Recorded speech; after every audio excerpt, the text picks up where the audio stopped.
The Lost Special. The confession of Herbert de Lernac, now lying under sentence of death at Marseille, has thrown a light upon one of the most inexplicable crimes of the century, an incident which is, I believe, absolutely unprecedented in the criminal annals of any country. Although there is a reluctance to discuss the matter in official circles, and little information has been given to the press, there are still indications that the statement of this arch-criminal is corroborated by the facts, and that we have at last found a solution for a most outstanding business. As the matter is 8 years old, and as its importance was somewhat obscured by a political crisis which was engaging the public attention at the time, it may be as well to state the facts as far as we have been able to ascertain them. They are collated from the Liverpool papers of that date, from the proceedings at the inquest upon John Slater, the engine driver, and from the records of the London and West Coast Railway Company, which have been courteously put at my disposal. Briefly, they are as follows. On the 3rd of June 1890, a gentleman who gave his name as Monsieur Louis Caratal desired an interview with Mr. James Bland, the superintendent of the London and West Coast Central Station in Liverpool. He was a small man, middle-aged and dark, with a stoop which was so marked that it suggested some deformity of the spine. He was accompanied by a friend, a man of imposing physique, whose deferential manner and constant attention showed that his position was one of dependence. This friend or companion, whose name did not transpire, was certainly a foreigner, and probably, from his swarthy complexion, either a Spaniard or a South American. One peculiarity was observed in him. He carried in his left hand a small black leather dispatch box, and it was noticed by a sharp-eyed clerk in the central office that this box was fastened to his wrist by a strap. No importance was attached to the fact at the time, but subsequent events endowed it with some significance. Monsieur Caratal was shown up to Mr. Bland's office, while his companion remained outside. Monsieur Caratal's business was quickly dispatched. He had arrived that afternoon from Central America. Affairs of the utmost importance demanded that he should be in Paris without the loss of an unnecessary hour. He had missed the London express. A special must be provided. Money was of no importance. Time was everything. If the company would speed him on his way, they might make their own terms. Mr. Bland struck the electric bell, summoned Mr. Potter Hood, the traffic manager, and had the matter arranged in 5 minutes. The train would start in 3/4 of an hour. It would take that time to ensure that the line should be clear. The powerful engine called Rochdale, number 247 on the company's register, was attached to 2 carriages with a guard's van behind. The first carriage was solely for the purpose of decreasing the inconvenience arising from the oscillation. The second was divided, as usual, into 4 compartments, a first class smoking, a second class, and a second class smoking. The first compartment, which was nearest to the engine, was the one allotted to the travellers. The other 3 were empty. The guard of the special train was James Macpherson, who had been some years in the service of the company. The stoker, William Smith, was a new hand. Monsieur Caratal, upon leaving the superintendent's office, rejoined his companion, and both of them manifested extreme impatience to be off. Having paid the money asked, which amounted to £50 5s, at the usual special rate of 5 shillings a mile, they demanded to be shown the carriage, and at once took their seats in it, although they were assured that the better part of an hour must elapse before the line could be cleared. In the meantime, a singular coincidence had occurred in the office which Monsieur Caratal had just quitted. A request for a special is not a very uncommon circumstance in a rich commercial centre, but that 2 should be required upon the same afternoon was most unusual. It so happened, however, that Mr. Bland had hardly dismissed the first traveller before a second entered with a similar request. This was a Mr. Horace Moore, a gentlemanly man of military appearance, who alleged that the sudden serious illness of his wife in London made it absolutely imperative that he should not lose an instant in starting upon the journey. His distress and anxiety were so evident that Mr. Bland did all that was possible to meet his wishes. A second special was out of the question, as the ordinary local service was already somewhat deranged by the first. There was the alternative, however, that Mr. Moore should share the expense of Monsieur Caratal's train, and should travel in the other empty first-class compartment if Monsieur Caratal objected to having him in the one which he occupied. It was difficult to see any objection to such an arrangement, and yet Monsieur Caratal, upon the suggestion being made to him by Mr. Potter Hood, absolutely refused to consider it for an instant. The train was his, he said, and he would insist upon the exclusive use of it. All argument failed to overcome his ungracious objections, and finally the plan had to be abandoned. Mr. Horace Moore left the station in great distress, after learning that his only course was to take the ordinary slow train which leaves Liverpool at 6 o'clock.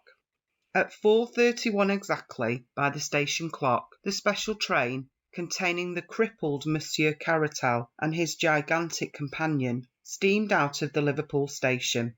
The line was at that time clear, and there should have been no stoppage before Manchester. The trains of the London and West Coast Railway run over the lines of another company as far as this town, which should have been reached by the special rather before 6 o'clock.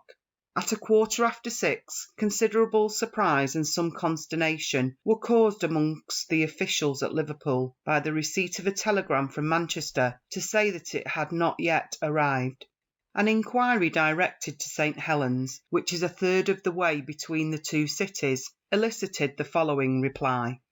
To James Bland, Superintendent, Central London and West Coast, Liverpool. Special passed here at 4:52, well up to time. Dowster, St. Helens.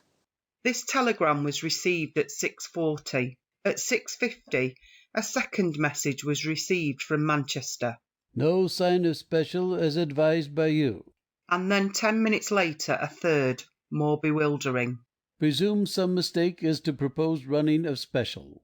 Local train from St. Helens, time to follow it, has just arrived and has seen nothing of it. Kindly wire advices. Manchester. The matter was assuming a most amazing aspect, although in some respects the last telegram was a relief to the authorities at Liverpool.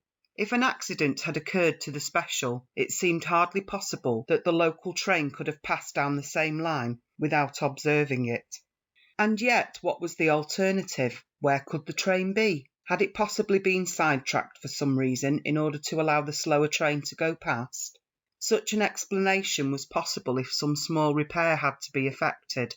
A telegram was dispatched to each of the stations between St. Helens and Manchester, and the superintendent and traffic manager waited in the utmost suspense at the instrument for the series of replies which would enable them to say for certain what had become of the missing train. The answers came back in the order of questions, which was the order of the stations beginning at the St. Helens end. Special passed here 5 o'clock, Collins Green. Special passed here 5:06, Earlston. Special passed here 5:10, Newton. Special passed here 5:20, Kenyon Junction. No special train has passed here, Barton Moss. The two officials stared at each other in amazement. This is unique in my 30 years of experience, said Mr. Bland.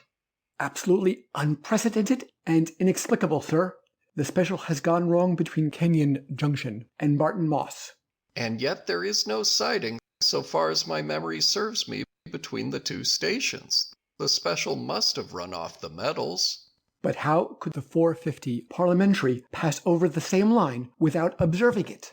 There's no alternative, Mr. Hood. It must be so. Possibly the local train may have observed something which may throw some light upon the matter. We will wire to Manchester for more information, and to Kenyon Junction with instructions that the line be examined instantly as far as Barton Moss. The answer from Manchester came within a few minutes. No news of missing special. Driver and guard of slow train positive no accident between Kenyon Junction and Barton Moss. Line quite clear and no sign of anything unusual. Manchester. That driver and guard will have to go," said Mr. Bland grimly. "There has been a wreck and they have missed it.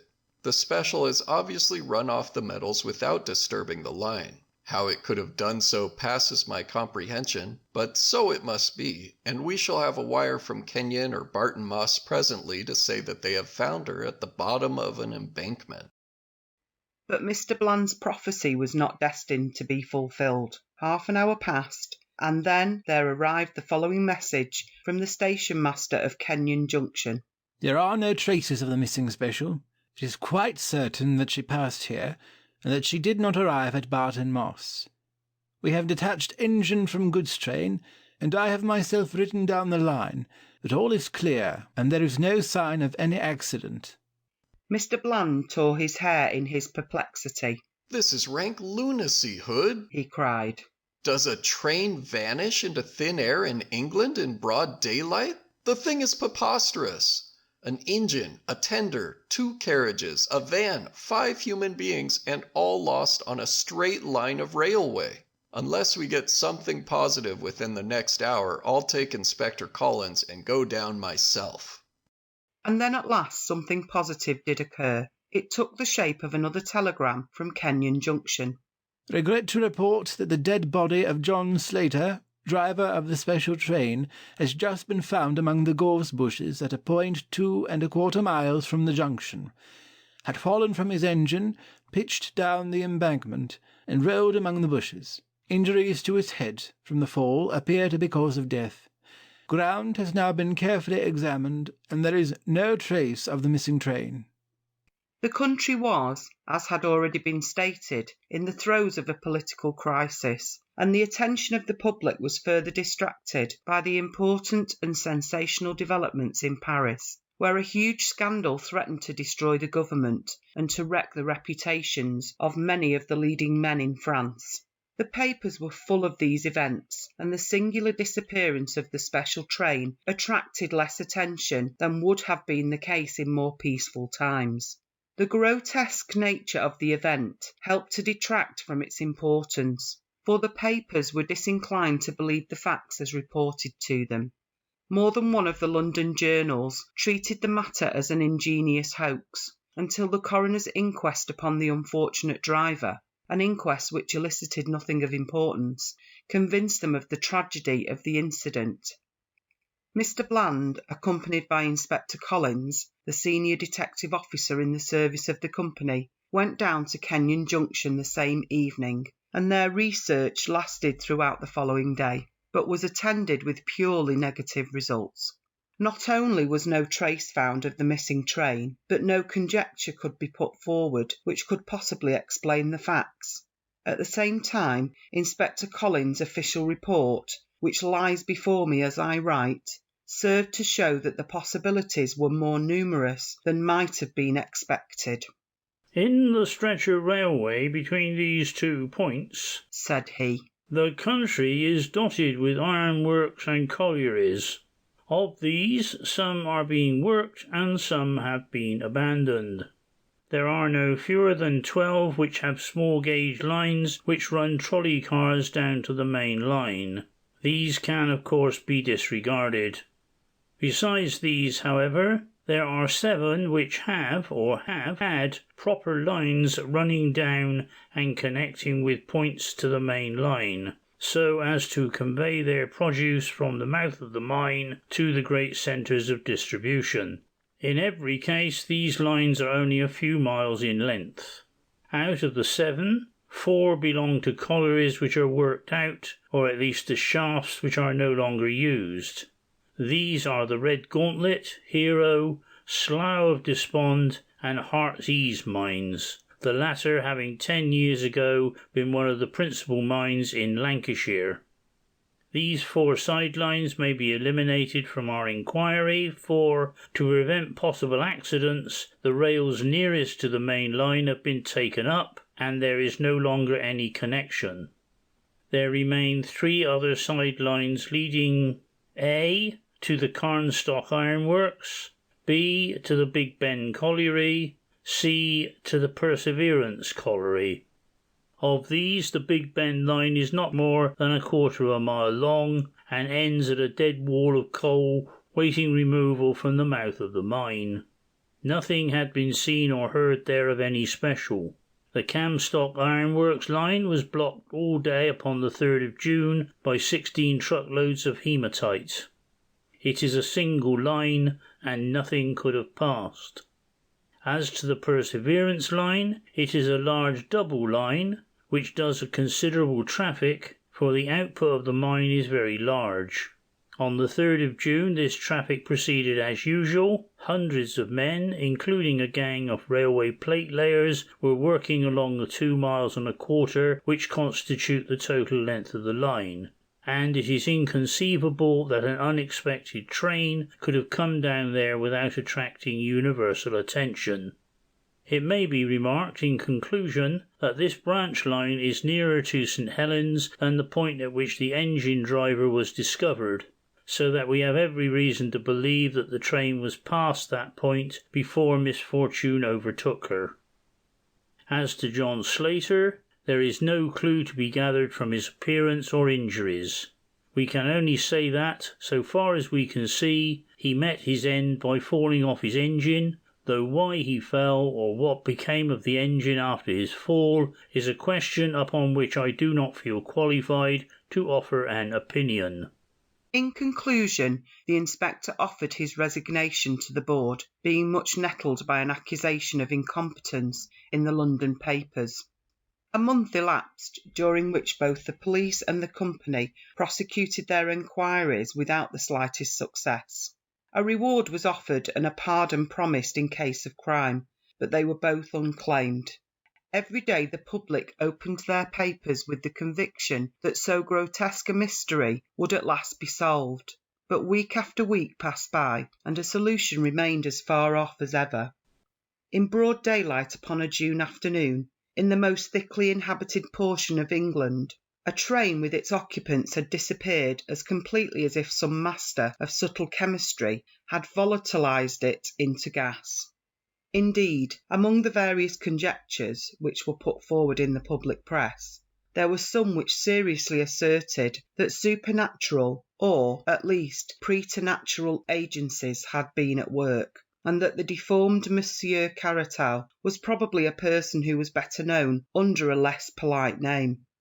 Others fixed upon his swarthy companion as being the author of the mischief, but what it was exactly which he had done could never be clearly formulated in words.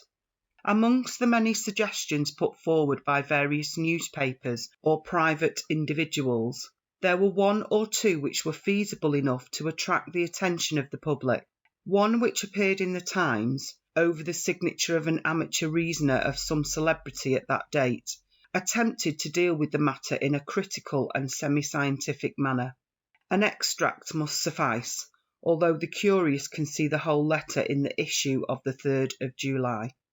"It is one of the elementary principles of practical reasoning," he remarked, "that when the impossible has been eliminated, the residuum, however improbable, must contain the truth. It is certain that the train left Kenyon Junction. It is certain that it did not reach Barton Moss. It is in the highest degree unlikely, but still possible, that it may have taken one of the 7 available side lines. It is obviously impossible for a train to run where there are no rails, and therefore we may reduce our improbables to the 3 open lines, namely, the Camstock Ironworks, the Big Ben, and the Perseverance. Is there a secret society of colliers, an English Camorra, which is capable of destroying both train and passengers? It is improbable, but it is not impossible. I confess that I am unable to suggest any other solution. I should certainly advise the company to direct all their energies towards the observation of those 3 lines, and of the workmen at the end of them. A careful supervision of the pawnbrokers' shops of the district might possibly bring some suggestive facts to light." The suggestion coming from a recognised authority upon such matters created considerable interest and a fierce opposition from those who considered such a statement to be a preposterous libel upon an honest and deserving set of men. The only answer to this criticism was a challenge to the objectors to lay any more feasible explanations before the public.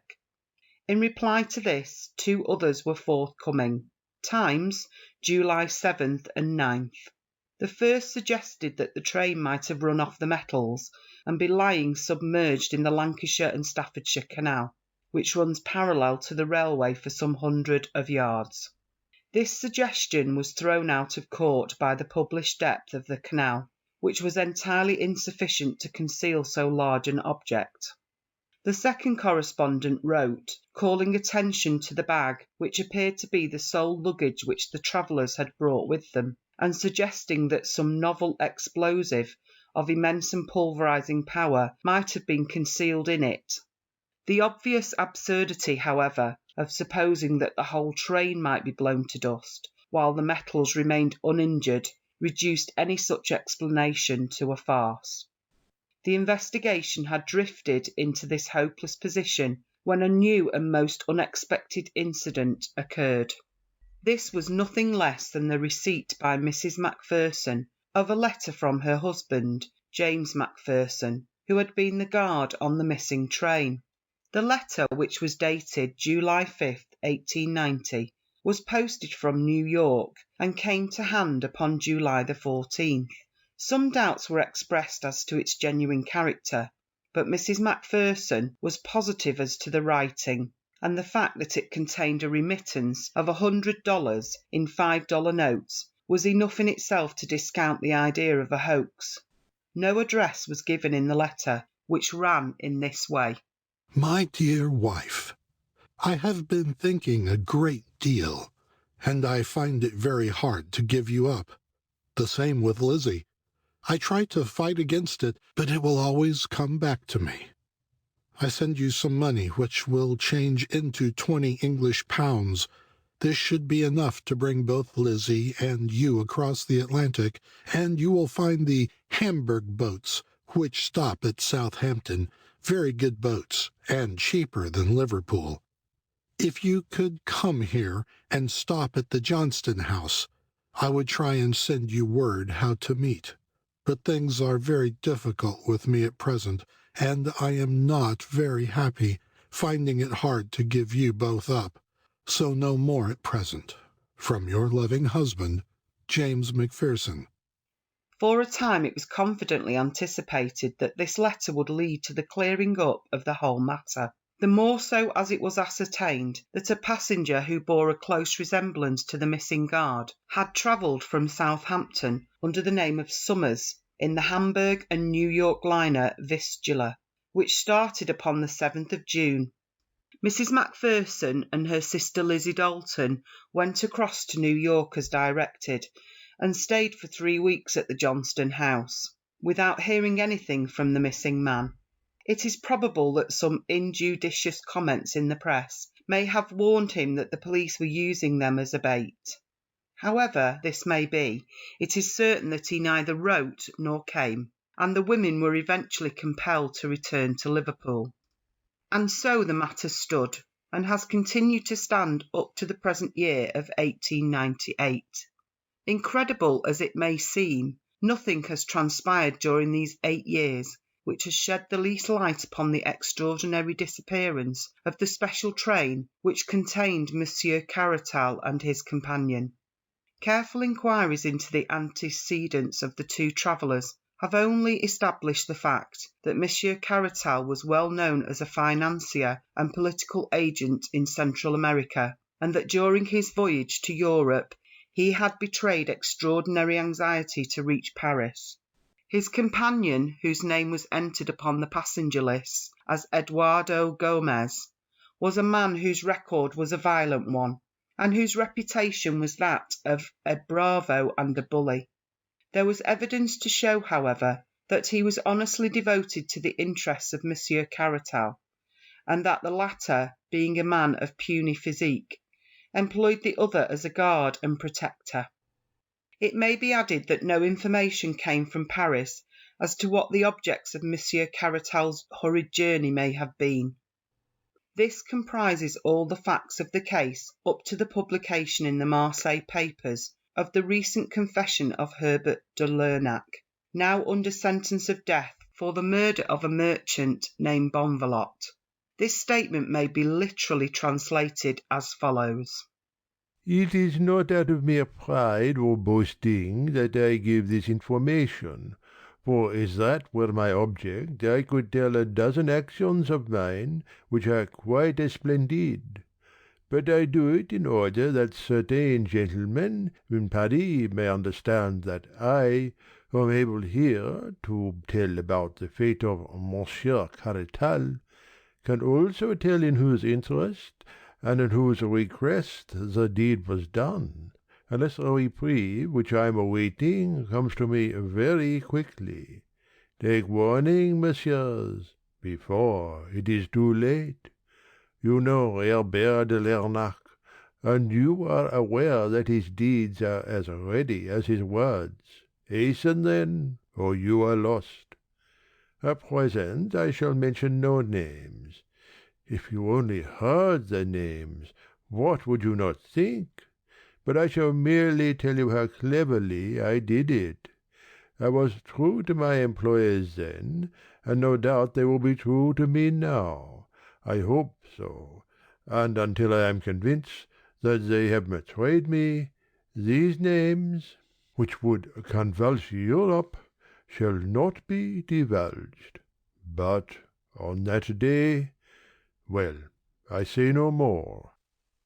In a word, then, there was a famous trial in Paris in the year 1890 in connection with a monstrous scandal in politics and finance.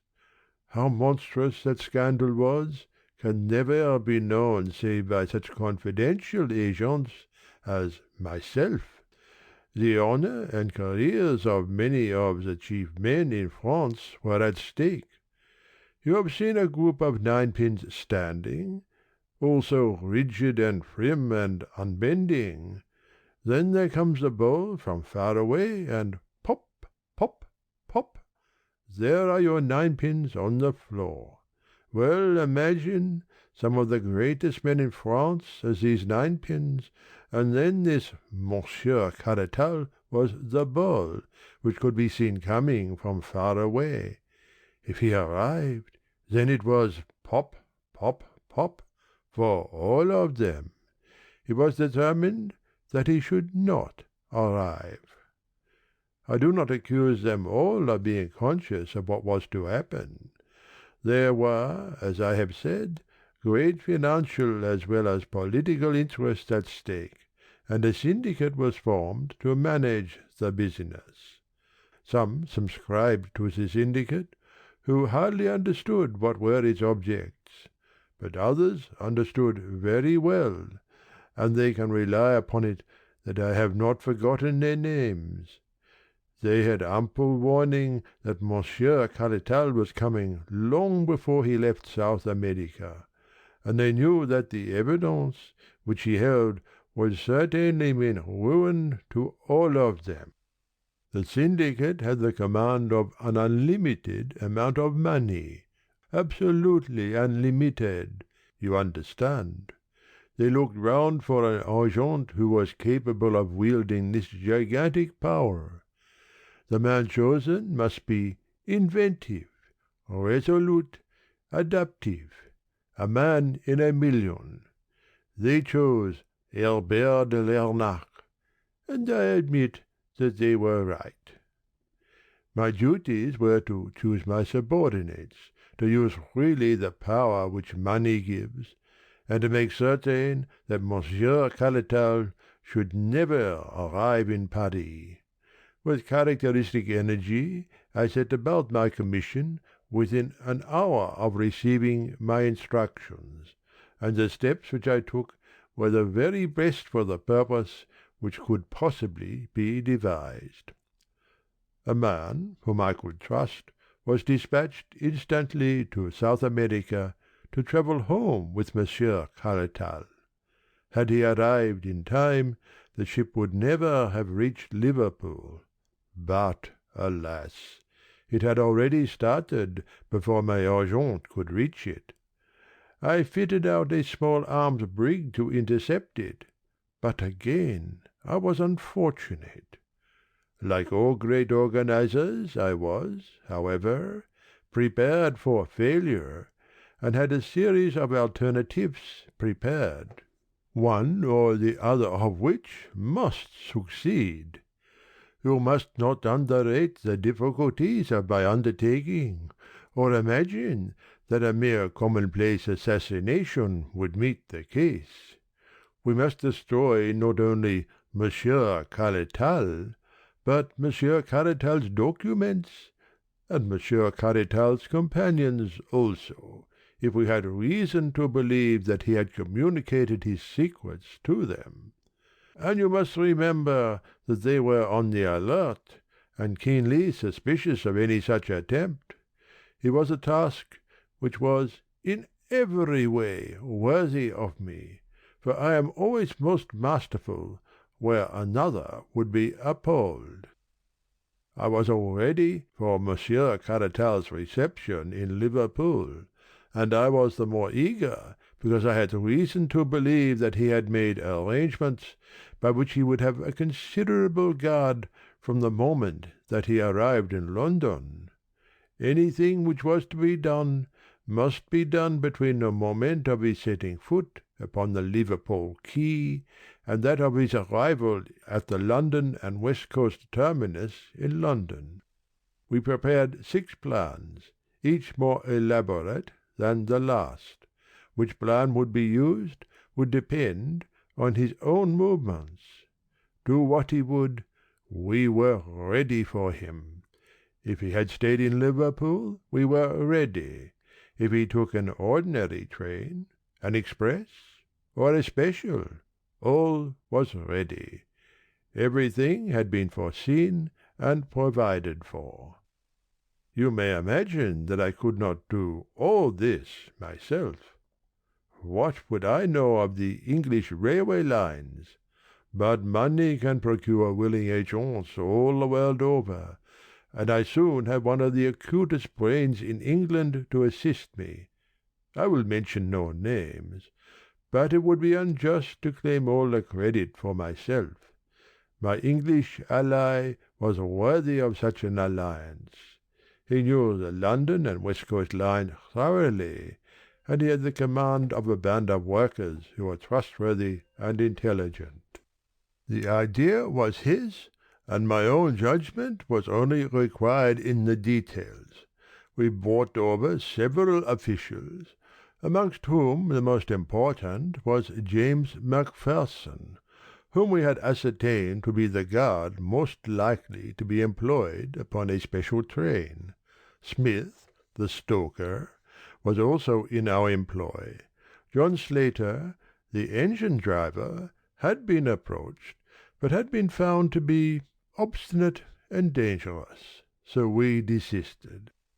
We had no certainty that Monsieur Caratal would take a special, but we thought it very probable, for it was of the utmost importance to him that he should reach Paris without delay. It was for this contingency, therefore, that we made special preparations which were complete, down to the last detail, long before his steamer had sighted the shores of England. You will be amused to learn that there was one of my agents in the pilot boat which brought that steamer to its moorings. The moment that Caratal arrived in Liverpool, we knew that he suspected danger, and was on his guard. He had brought with him, as an escort, a dangerous fellow named Gomez, a man who carried weapons, and was prepared to use them. This fellow carried Caratal's confidential papers for him, and was ready to protect either them or his master. The probability was that Caratal had taken him into his counsel, and that to remove Caratal, without removing Gomez, would be a mere waste of energy. It was necessary that they should be involved in a common fate, and our plans to that end were much facilitated by their request for a special train. On that special train you will understand that 2 out of the 3 servants of the company were really in our employ, at a price which would make them independent for a lifetime. I do not go so far as to say that the English are more honest than any other nation, but I have found them more expensive to buy. I have already spoken of my English agent, who is a man with a considerable future before him, unless some complaint of the throat carries him off before his time. He had charge of all arrangements at Liverpool, whilst I was stationed at the inn at Kenyon, where I awaited a cipher signal to act. When the special was arranged for, my agent instantly telegraphed to me and warned me how soon I should have everything ready.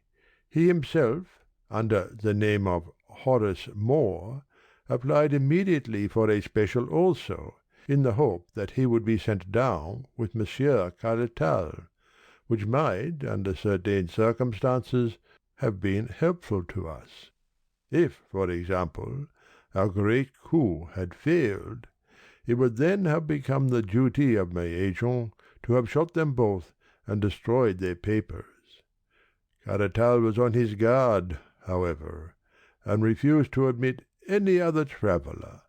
My agent then left the station, returned by another entrance, entered the guard's van on the side farthest from the platform, and travelled down with Macpherson, the guard. In the meantime you will be interested to know what my movements were. Everything had been prepared for days before, and only the finishing touches were needed. The side line which we had chosen had once joined the main line, but it had been disconnected. We had only to replace a few rails to connect it once more. These rails had been laid down as far as could be done without danger of attracting attention, and now it was merely a case of completing a juncture with the line, and arranging the points as they had been before.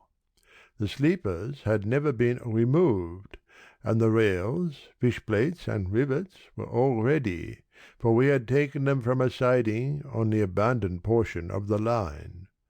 With my small but competent band of workers, we had everything ready long before the special arrived.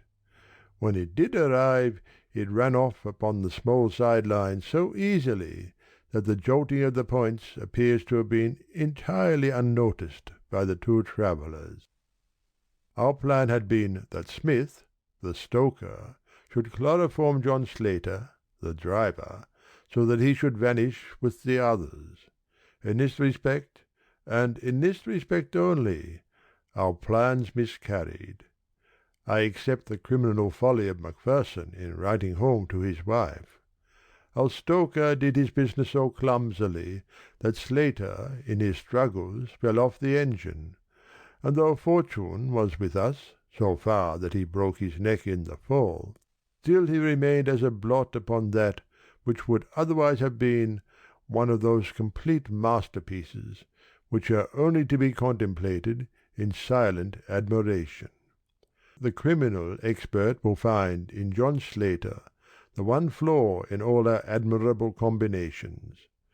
A man who has had as many triumphs as I can afford to be frank, and I therefore lay my finger upon John Slater, and I proclaim him to be a flaw. But now I have got our special train upon the small line, 2 kilometres, or rather more than 1 mile, in length, which leads, or rather used to lead, to the abandoned Heartsease mine, once one of the largest coal mines in England.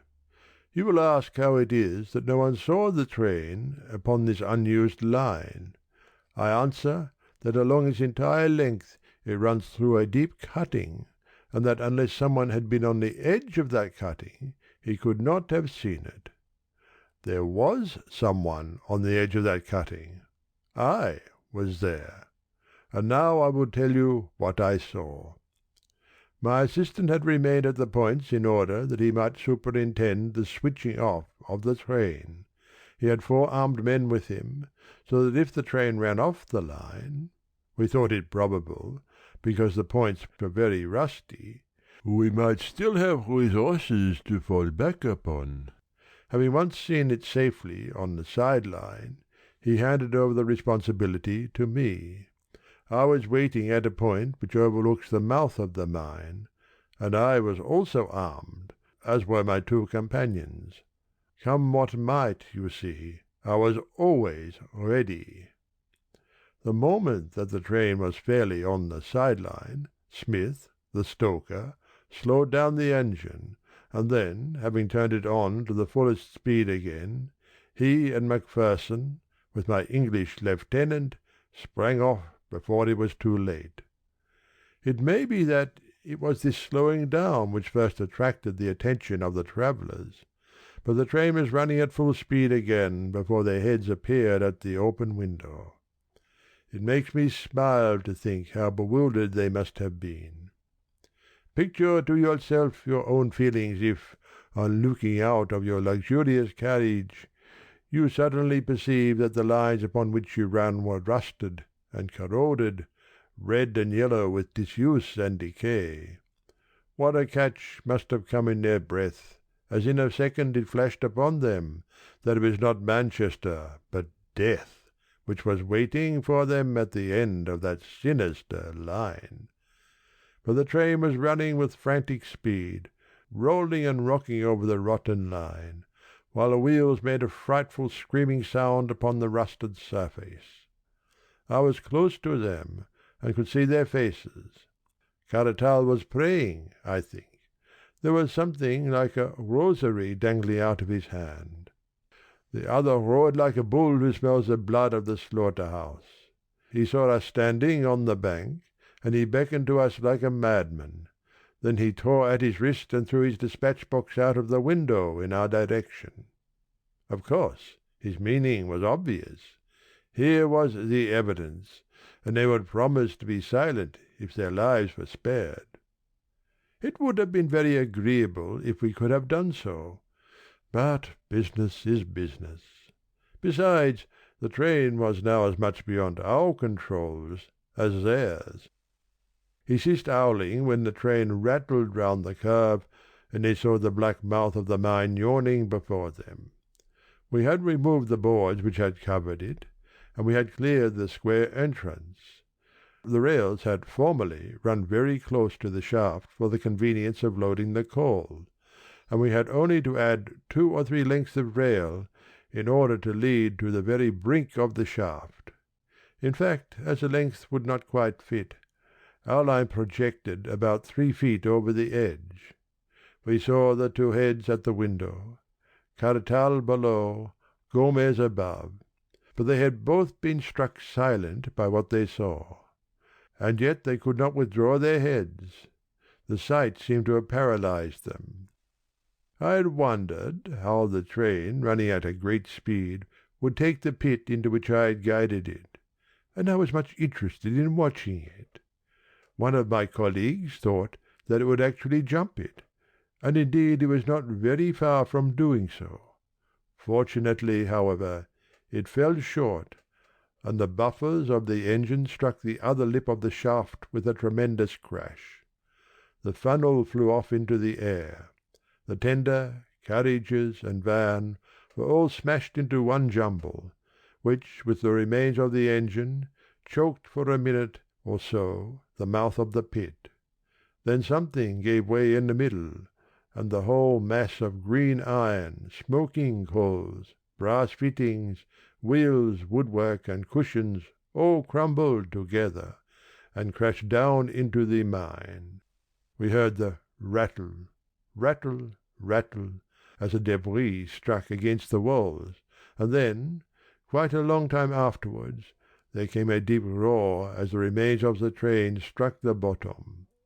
The boiler may have burst, for a sharp crash came after the roar, and then a dense cloud of steam and smoke swelled up out of the black depths, falling in a spray as thick as rain all around us. Then the vapour shredded off into thin wisps, which floated away in the summer sunshine, and all was quiet again in Heart's-ease mine. And now, having carried out our plans so successfully, it only remained to leave no trace behind us. Our little band of workers at the other end had already ripped up the rails and disconnected the side-line, replacing everything as it had been before. We were equally busy at the mine. The funnel and other fragments were thrown in, the shaft was planked over as it used to be, and the lines which led to it were torn up and taken away. Then, without flurry, but without delay, we all made our way out of the country, most of us to Purdy, my English colleague to Manchester, and Macpherson to Southampton, whence he emigrated to America. Let the English papers of that date tell how thoroughly we had done our work, and how completely we had thrown the cleverest of their detectives off our track. You will remember that Gomez threw his bag of papers out of the window, and I need not say that I secured that bag, and brought them to my employers. It may interest my employers now, however, to learn that out of that bag I took one or two little papers as a souvenir of the occasion. I have no wish to publish these papers, but still it is every man for himself in this world, and what else can I do if my friends do not come to my aid when I want them? Messieurs, you may believe that Herbert de Lernac is quite as formidable when he is against you as when he is with you, and that he is not a man to go to the guillotine until he has seen that every one of you is en route for New Caledonia. For your own sake, if not for mine, make haste, Monsieur de and General and Baron. You can fill the blanks for yourselves as you read this. I promise you that in the next edition there will be no blanks to fill. P.S. As I look over my statement, there is only one omission which I can see. It concerns the unfortunate man Macpherson, who was foolish enough to write to his wife and to make an appointment with her in New York. It can be imagined that when interests like ours were at stake, we could not leave them to the chance of whether a man in that class of life would or would not give away his secrets to a woman. Having once broken his oath by writing to his wife, we could not trust him any more. We took steps, therefore, to ensure that he should not see his wife. I have sometimes thought that it would be a kindness to write to her and to assure her that there is no impediment to her marrying again. End of chapter 2.